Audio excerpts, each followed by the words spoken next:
Thank you, Mr. Speaker, sir, and I thank the Honourable Member for the question.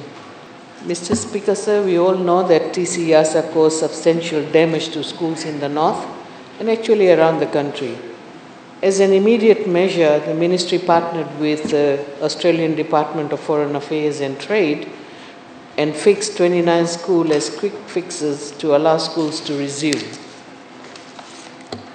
The Ministry and DFAT spent approximately $600,000 to purchase materials for the quick fixes.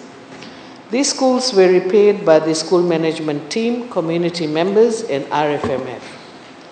Mr. Speaker says some schools were badly damaged and needed to be rehabilitated. As a long-standing partner in education, the Australian government committed Australian $12.5 million to rehabilitate 9 schools in the north. Mr. Speaker said the 9 schools are Maramarua District School, Riketi Primary School, Lekutu Secondary School, Lekutu District School, Bua District School, Dama District School, Ratuluke Memorial Primary School, Wailevu West District School, and Nukumbolu Primary School. Mr. Speaker said in the first 6 months of program implementation, a suite of new designs for classrooms, teachers' quarters, evolution blocks, dormitories were developed. These designs represent international best practice. They are Category 5 Cyclone certified, low technology, environmentally sustainable, and have a high focus on accessibility for students with disabilities and safety for girls. School classroom blocks have been designed with maximum flexibility, with natural light, cross-ventilation, including partition walls that allow for use as evacuation centers.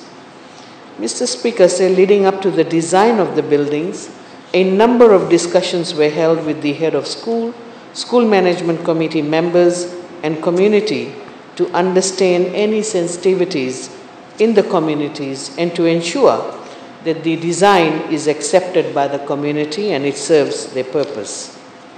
Mr. Speaker, sir, the underlying philosophy that will be applied is to ensure that communities are involved in the rehabilitation work so that they can also provide labor support and earn from this project where possible. We see this project as a partnership between the Ministry, the Australian government, and the affected communities.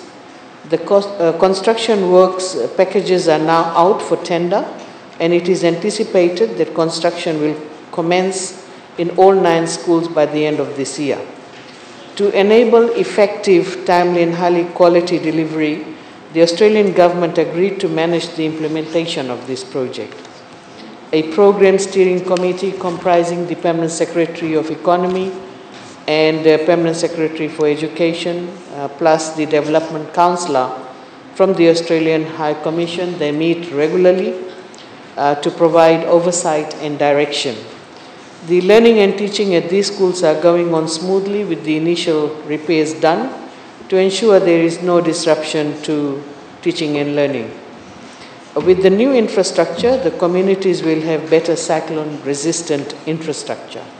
And I take this opportunity to thank the Australian government for this timely assistance. Thank you, Mr. Speaker, sir.